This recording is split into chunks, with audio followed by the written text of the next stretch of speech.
Yo, what's going on, everybody? So in this video, we're going to talk about how to actually make money dropshipping in 2024. For some social proof, you can see here we did just over $75,000 in the first 10 days here in September. We're probably going to close, the September month around $250,000, if not more. And I want to talk about some things that are not talked about enough in the e-commerce dropshipping space. So let's get into it. Very first thing I want to touch base on is to stop changing products. Okay. I talk to so many people that change so many different products within a very short period of time. If you do not give a product the proper amount of time, you're not going to be able to do what? Learn who your customer is. Okay. I want you to follow along down this rabbit hole. Okay. You need to learn who your customer is in order to be able to sell to them. If you are changing products multiple times a month, multiple times every few months, you are not going to be able to properly learn who your target demographic is, what desires they have, and how to channel those desires in your marketing as well as your product page. And if you can't do that, you're not going to be able to sell to them. And you're going to be scratching your head on why won't my ads work? Why won't my landing page work? Why is my conversion rate shit? And then you're going to be like, oh, well, let me switch a product. And then you're going to switch a product.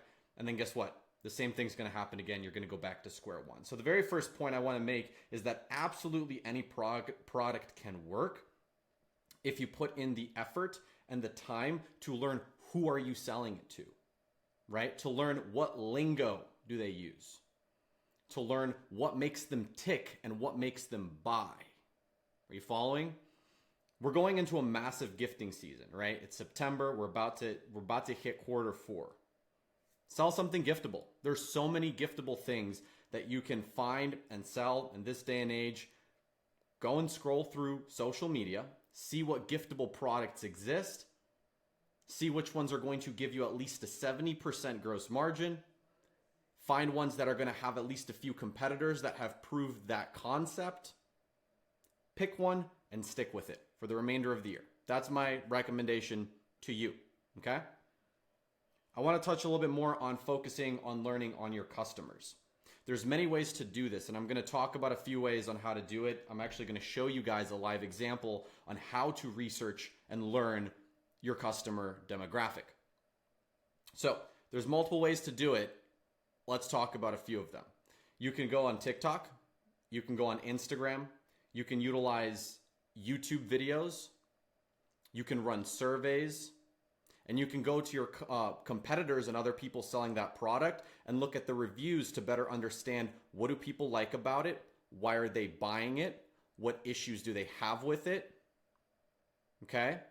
And then you can take all this information and you can curate your ads, you can speak better to them on your landing pages and your product pages, and you can find those objections that they have in the negative reviews, and you can solve those objections and make a better brand, make a better product than your competitors. You see what I'm saying? And you can't do this again if you're switching products every single week. You see what I'm saying? So let's do it. Let's go and take a look at. I'm going to pull up here Instagram, and we're going to talk about some research for customers, right? So I'm going to go ahead and screen share here. And you should be able to see my iPhone screen here, hopefully. And we're going to go over to the search bar here. Now, this is on my my brand's Instagram account. I would recommend you do this on a fresh account. Just make another account. Yeah, for the sake of as you follow this method, you'll see why. I'm going to recommend you go up to the search bar, right, and search your target demo, right? I'm targeting dog lovers. So I'm going to look up dog mom. Okay. And then what you're going to do is you're going to start going through posts that are relevant to your target demographic. And there's a few reasons why you're going to want to do this. Okay. We're going to go here. We're going to see, this cute picture of a dog. We're going to like it. Right, we're going to scroll on. In my dog mom era, let's check out these comments. I've been in my dog mom era for 4 years and I feel so grateful every day. Cute, right? People are, relating to the post. Let's like it. And what you're going to want to do essentially is start to understand who this demo is. What kind of content, what memes do they like? Your dog is not your baby, me, right? Ha ha ha ha ha, right? But point here, right? Who is your demo? And you're going to want to start taking notes. I like to take notes on my, on a physical notebook that I have. You can take notes on a computer. The point being is you want to start to understand who your demo is. How are they, what kind of things they find funny, okay? You're going to want to start going to some of these videos and you're going to want to start scrolling through the comment section. Dogs love sweet potatoes, right? The way your dog heals. Love this. I really, really like your dogs. Love your content. Okay, great. Now let's go and look up dog mom. Let's see. I sell jewelry, so I'm going to look up dog mom jewelry. We're going to see what happens here. Let's scroll through here. I love this. Do you have any ones where there's 5 names? I want to see whose it looks. Oh my God, love. So you see this person here had a question, and this is, I think, a great example here.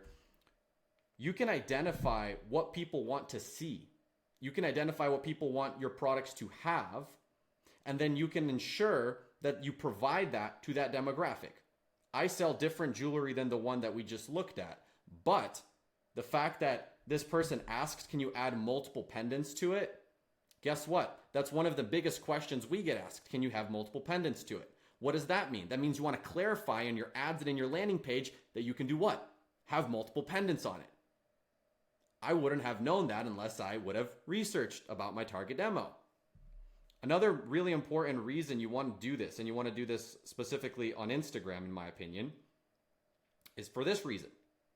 As you continue to scroll through Instagram and different posts that different dog moms made and continue to engage with them, what's going to happen? You're going to start to have your feed get curated with this type of content, right? So if I go to my Reels now, look at this. This is not a dog mom piece of content, but this is a piece of jewelry content that went viral. 85,000 views. POV, wear their birth flower, what did it say? POV, wear their birth flower on a ring. Guess what this is? This is ad inspiration. I can now take that piece of content and I can recreate it, a piece of content that went viral, to people that are buying jewelry, and I can recreate it and theme it for dog people. Okay? This is now the secret for identifying ad inspiration. I spend a lot of time scrolling through Instagram Reels and engaging, and guess what? When you engage with it, you get what? More of it that happens in your feed. And as you get more of it, what do? You learn. And you save these and you use them as inspiration, and you go through the comments and you identify, why are people engaging with this? Who is my demographic? You have to learn who they are so you can speak to that customer in your ads and in your landing pages, and not just saying on your landing pages, 50% off, feature 1, feature 2, feature 3. No, but channeling the desires that they have so that you can sell to them. If somebody goes to my site and they want to buy a gift for their girlfriend, what's going to be more effective? If I'm telling them, hey, this necklace is 50% off.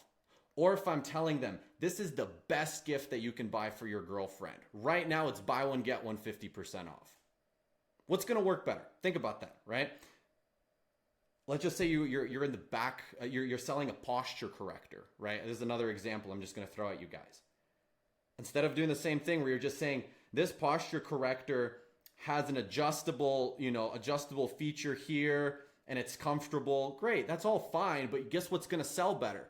Telling them this is the best way to fix your fucking back, right? So identifying what these things are, what these wants and needs that your customers have are, and then directly injecting them in your content and in your landing pages and in your website is the trick here. And guess what? You can't do that unless you spend the time, the months, the weeks, the research time to do that. And you can't do that if you keep switching products. You see how it's all tying together, okay? Last thing I want to touch base on here is don't sell shit, okay? If you sell shit, your feedback score goes down. It's not sustainable. And if you want to make a business, if you want to make a business out of drop shipping, then genuinely spend time to do it. Okay? That's what I got for you guys today. Slight little bit of a rant, but also I hope this is beneficial and it helps some people out there see a different perspective in it. You guys have a good rest of your Tuesday, and I will catch you later. Take it easy.